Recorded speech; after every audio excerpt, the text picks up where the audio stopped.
I met her on a day I almost didn't go to work. She was already there when I arrived, mopping the hallway, headphones in, moving slowly like she had nowhere else to be. She was part of the cleaning staff. At least, and she did her job correctly. People barely acknowledged her. Some stepped around her mop like she was furniture. Others complained if the floor was still wet, and things she needs to do. She didn't seem to care. The manager had a lot of complaints. He had a habit of reminding people who he was, and he chose her often. One morning he said loudly, "Make sure this place actually looks clean today." She smiled and replied, "I'll do my best." Someone laughed. Another time he joked, "Don't rush. It's not like you have anywhere to go that doing your duty." She smiled and continued mopping. That part made me concerned for her. She smiled when people mocked her. She smiled when they disrespected her. Like none of it mattered and it's important. She remains professional and humble. One afternoon, he knocked over his coffee near her cart and said, "Clean that." Carefully, coffee splashed onto her uniform. She looked down, then said calmly, "No problem, I'm on it." She even said sorry to him. I remember thinking to myself, either she has no self-respect or super humble, and the people at work were just retarded. We spoke occasionally, nothing deep, just hi, hello, and casual talks. When I asked how long she'd been there, she said, "Long enough to understand people's behavior and habits." When I asked if the job bothered her, she shrugged. "Jobs don't bother me," she said. "People do." Then she went back to cleaning. The manager grew more comfortable humiliating her. He'd correct her in front of staff, send her back to redo work that was already perfect. Once he said, "You should be grateful you even have this job." She nodded, no anger.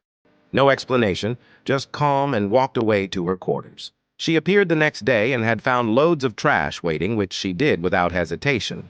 But the manager said she was too sluggish, and he appointed the other cleaner as the supervisor amongst them. She's worked there longer and harder than anyone. She don't complain and kept it cool. One afternoon, the manager requested a cup of coffee and no sugar, but she added sugar. Guess she forgot. But the manager didn't care. He spilled the hot drink and walked away out of the office. I was in shock and implied drink on her. She was humiliated, sad, and walked away out of the office. I was in shock, and employees were not really happy about what the manager had done. Then one Monday, she didn't show up. No call, no message. The manager joked, "Guess she finally realized this wasn't for her." Everyone laughed. By Wednesday, things changed. Unfamiliar people arrived. Not employees, not clients. They asked questions, requested files, checked offices that were usually locked. The manager was suddenly quiet. On Friday, we were called into a meeting. Mandatory. The manager stood at the front, nervous for the first time.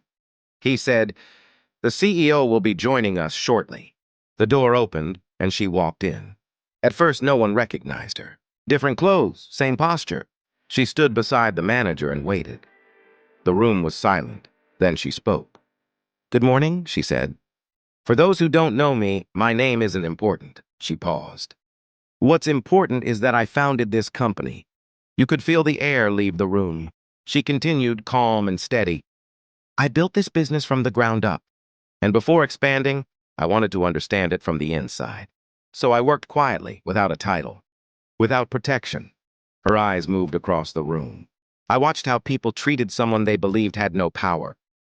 Then she looked directly at the manager. "And I learned everything I needed to know.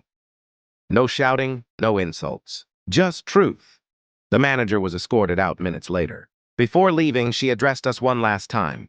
"Never judge someone by their position," she said. "Some people are learning, some are testing, and some are watching very closely." She smiled slightly. "I wasn't careless," she added. "I was patient." Then she walked out. Not everyone who is quiet is weak, and not everyone who cleans works for you. Sometimes they own the entire company.